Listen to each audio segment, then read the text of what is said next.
¿Qué tal, embajador? Gracias por recibirnos. En la primera pregunta, quiero saber qué le decían de la Argentina antes de que usted venga a nuestro país y finalmente con qué se encontró una vez que llegó aquí.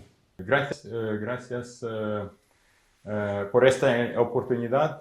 Quisiera subrayar que yo soy diplomático de carrera. Para mí Argentina no es un país desconocido. Sé muy bien el papel muy importante de la República Argentina en la región de la América Latina. Como embajador quisiera contribuir más al desarrollo de nuestras relaciones bilaterales. En ese punto me quedo, embajador. ¿Usted conoce entonces el entramado de la Argentina? ¿Conoce su funcionamiento? ¿Conoce su perspectiva de cara al mundo? ¿Cómo define entonces las relaciones entre los gobiernos de Ucrania y de Argentina? Son las relaciones amistosas, pero al mismo tiempo hay que hacer más para desarrollar el potencial tremendo que nosotros tenemos. En esa línea, embajador, ¿hay algún tipo de proyecto o tratado que esté ya presentado por parte de su embajada, de su gobierno, nuestro país, y que esté esperando algún tipo de resolución o algún tipo de respuesta del gobierno argentino justamente en este planteo que usted hace de buscar proyectos o buscar salidas para avanzar en esas relaciones? Sí, sí, hay un documento, hay un proyecto de una hoja de ruta del desarrollo de las relaciones bilaterales para el año en curso y el próximo año. Es un documento, es una vista por la parte de Ucrania que cubre diferentes esferas de nuestra interacción. La parte ucraniana tiene mucho interés dar una vida nueva a nuestras relaciones, en particular en la esfera económica y comercial. Hay una propuesta de celebrar en este año la sexta reunión de la Comisión Mixta Intergubernamental de Cooperación Económica y Comercial. Y también llevar a cabo el foro empresarial. Nosotros, por ejemplo, estamos muy interesados en la renovación del sistema de silos para el depósito temporal de los granos, ya que muchos de nuestros graneros fueron destruidos por los ataques rusos con misiles cruceros y drones. Entonces nosotros necesitamos renovar el sistema de silos. Y Argentina, por ejemplo, tiene una tecnología de silos bolsas, como se llama, y para el depósito temporal de grano, y estamos interesados en eso, y pienso que nosotros podríamos cooperar y avanzar en este camino. Embajador, en base a lo que usted me mencionaba recién del comportamiento argentino y las relaciones a partir del comienzo, al menos de la invasión militar rusa dentro de Ucrania, ¿siente que esta misión diplomática que usted encabeza ahora es dentro de un país amigo de Rusia? Los amigos de Rusia no votan a favor de las resoluciones de la Asamblea General de la ONU, no votan a favor de las iniciativas ucranianas en los organismos internacionales, condenando la agresión rusa a plena escala contra mi país.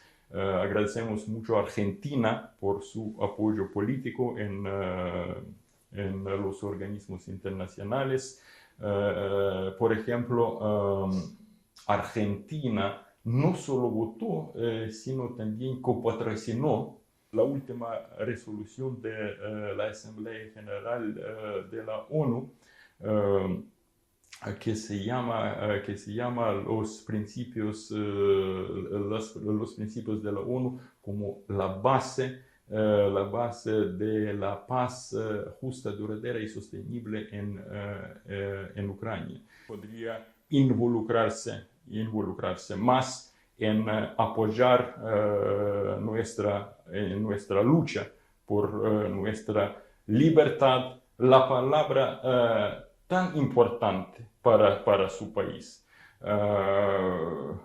Nosotros contamos que Argentina, por ejemplo, podría involucrarse en la realización de la fórmula de paz propuesta por el presidente de Ucrania, Volodymyr Zelensky, durante la cumbre de los países del Grupo 19 el año pasado. También contamos que Argentina podría también involucrarse en el trabajo dedicado a la creación del Tribunal Especial por los crímenes cometidos en el territorio de Ucrania por los invasores. La escalada que se da en el conflicto entre Rusia y Ucrania, que nació al menos de cara al mundo en el 2014, tiene esta escalada tremenda hace poco más de un año con la invasión militar que recién le remarcaba. ¿Cómo la define o cómo la justifica o cómo la explica? ¿Es una escalada motivada por un rasgo militar, por el intento ucraniano de sumarse a la OTAN? ¿Es por una cuestión cultural e ideológica? ¿Es por una cuestión política? ¿Por qué llegamos a esta situación que están enfrentando hoy en día? Rusia quiere conquistar Ucrania completamente. Subyugar nuestro país para añadirlo en futuro en su imperio. Claro que Rusia, teniendo estos diseños imperialistas,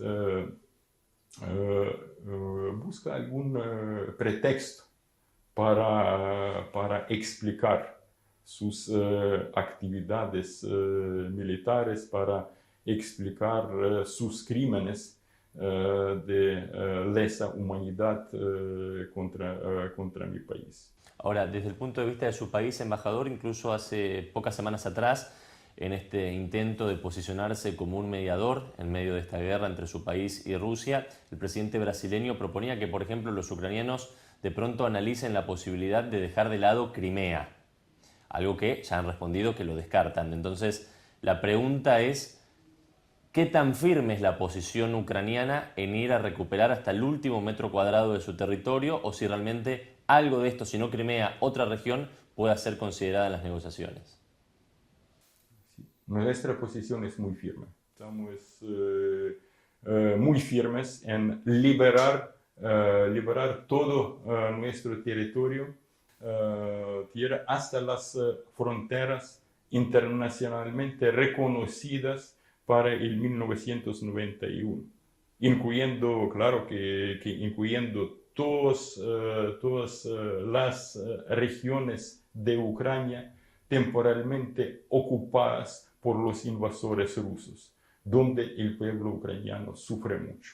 En estos momentos donde se plantea también qué pasaría con Ucrania si deja de recibir apoyo tanto económico como humanitario y principalmente militar por parte de Occidente, con Estados Unidos a la cabeza, preguntarle justamente si en algún momento ustedes tienen un temor real puertas adentro de su gobierno de dejar de recibir esta asistencia, más allá de que incansablemente, incluso el secretario general de la OTAN lo dice permanentemente, van a acompañar a Ucrania todo el tiempo que sea necesario y con todo lo que sea necesario, pero si existe el temor de que eso en algún momento dejara de ocurrir. Y conjuntamente a esa pregunta, embajador, si en este momento, si bien uno entiende que las prioridades son otras, ¿Hay, al menos internamente en la población o internamente en el gobierno, algún grado de preocupación por la deuda que Ucrania está teniendo respecto a estos países que están colaborando? Quisiera subrayar que el pueblo ucraniano es muy motivado. Es muy motivado porque nosotros luchamos por nuestra libertad, luchamos por nuestra soberanía, luchamos por nuestra integridad territorial. Y nosotros tenemos mucha fe en nosotros y también en nuestros socios.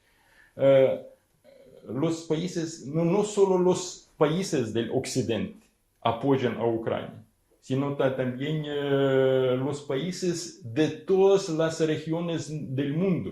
Claro que nosotros tratamos de llevar a cabo una política financiera y económica equilibrada, pero hay que tomar cuenta los desafíos sin precedentes que nosotros confrontamos debido a la agresión rusa a plena escala contra mi país. Nosotros pensamos que la parte rusa tiene que pagar por todos los daños, por todas las pérdidas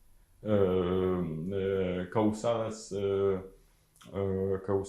en Ucrania.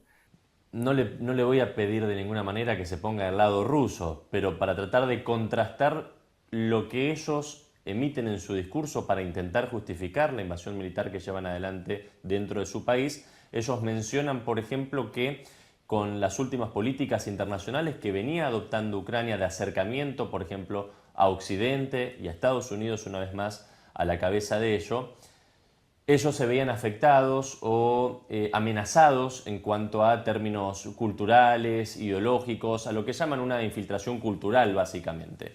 Eso por un lado, y por el otro, si me permite dividir la pregunta en dos, en concreto también denuncian que en torno al 2014 en adelante los rusoparlantes o los descendientes rusos o a menos con los rusos viviendo dentro de Ucrania eran perseguidos, incluso a veces asesinados o castigados por los propios ucranianos.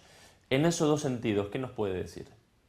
En primer lugar, quisiera subrayar que hay una histeria en Rusia y ellos cada día su máquina de propaganda está produciendo las diferentes así llamadas amenazas para explicar el inicio de su guerra a plena escala contra mi país, para explicar o tratar de explicar una masacre del pueblo ucraniano, para explicar los crímenes de lesa humanidad contra el pueblo ucraniano. Pero el acercamiento, por otra parte, el acercamiento de Ucrania con las democracias, con los países democráticos, es una cosa bastante positiva.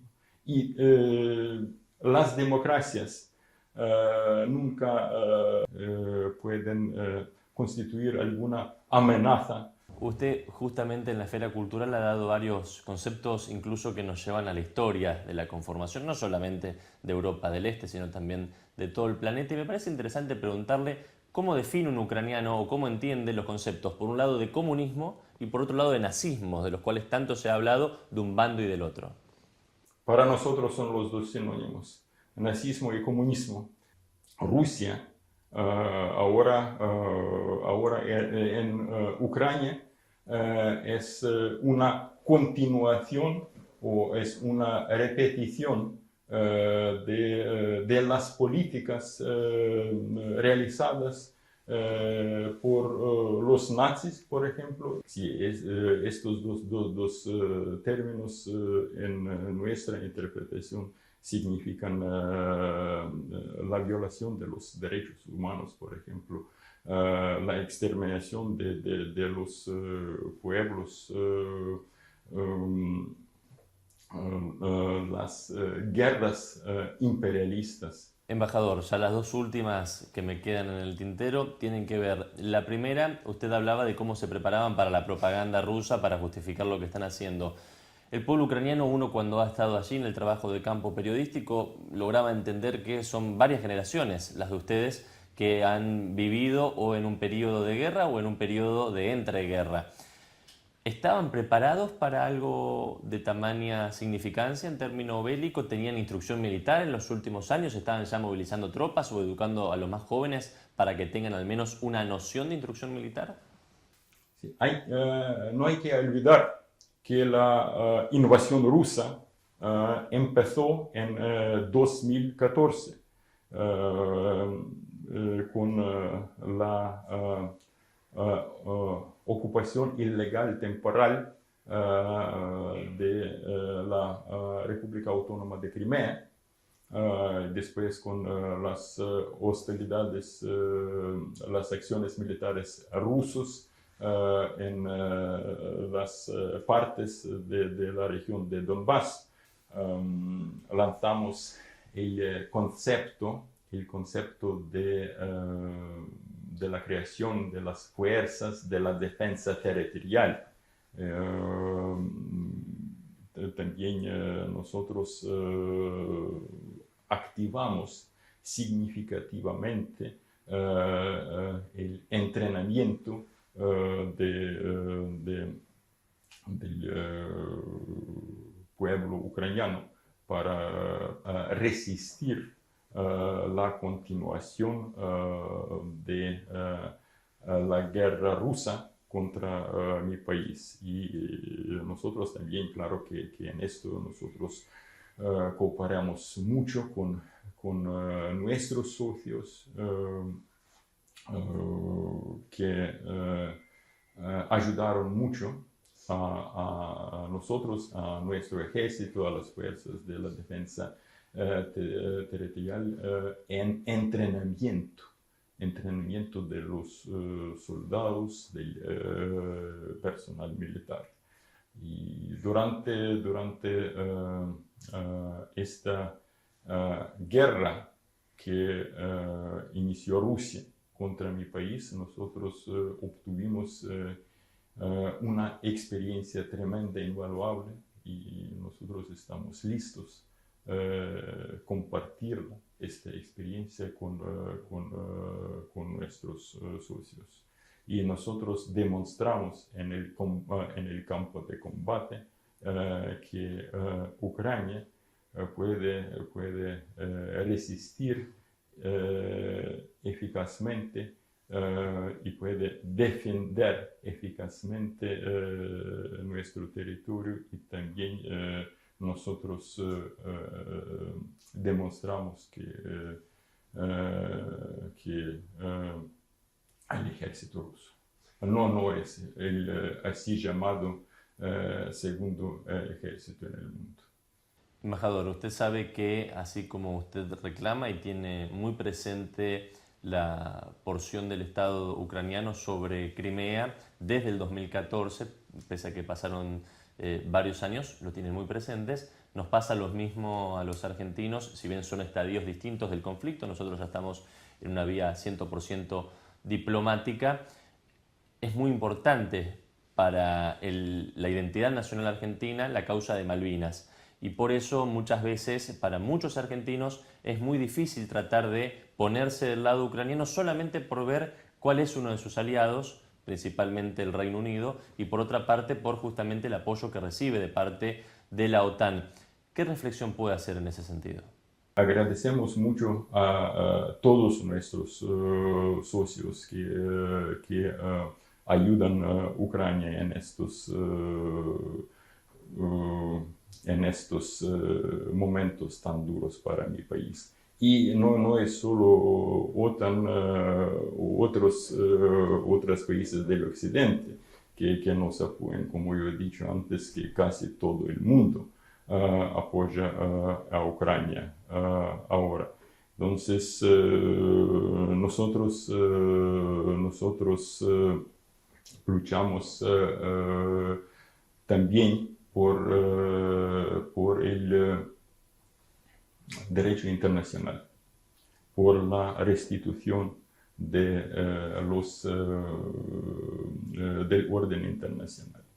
Entonces, me parece que estos son los valores fundamentales que ahora Ucrania está defendiendo. Abusando de su predisposición, embajador, permítame por favor agregarle 2 consultas más muy cortitas, sin la intención de inmiscuirnos en su intimidad, pero al principio de la entrevista me hablaba de la Copa del Mundo, me hablaba del fútbol. Le quiero preguntar a usted, casi sacándolo del rol de funcionario público, de embajador, me imagino que tiene muchos familiares, muchos amigos, muchos conocidos que están en Ucrania, seguramente incluso participando de la defensa en primera línea. ¿Cómo hace usted a la distancia para de pronto, si puede, en algún momento tratar de enajenarse de esa situación de guerra y tratar de encontrar algo de paz? ¿Cómo se distiende? ¿Cómo se distrae siendo embajador de un país que está justamente en guerra con toda esa carga emocional a la distancia? Y por otra parte me ha mencionado también la figura del presidente Zelensky, sin lugar a dudas una imagen importantísima en los últimos tiempos en todo el mundo por lo que él ha generado, transmitir y generar. De nuevo, sin involucrarnos en cuestiones íntimas, pero ¿cuándo fue la última vez que habló con el presidente Zelensky? ¿Qué le transmite el presidente como jefe de un gobierno que justamente, de un jefe de Estado, perdón, que está también en estado de guerra? Son las condiciones especiales. Entonces yo sí, físicamente yo estoy en Argentina, sí, pero vivo mentalmente en Ucrania, vivo con Ucrania. Y entonces tengo que trabajar duro, 3 veces más puede ser para contribuir a acercar la victoria en Ucrania, acercar la paz justa, duradera y sostenible para mi país. Son mis prioridades y estoy concentrado en eso. Mis hijos ahora están en Ucrania, mis relativos también en Ucrania. Así es, cada día es un día especial en Ucrania. Tengo la conexión con Ucrania en mi teléfono. Por ejemplo, hay un sistema que avisa sobre todos los ataques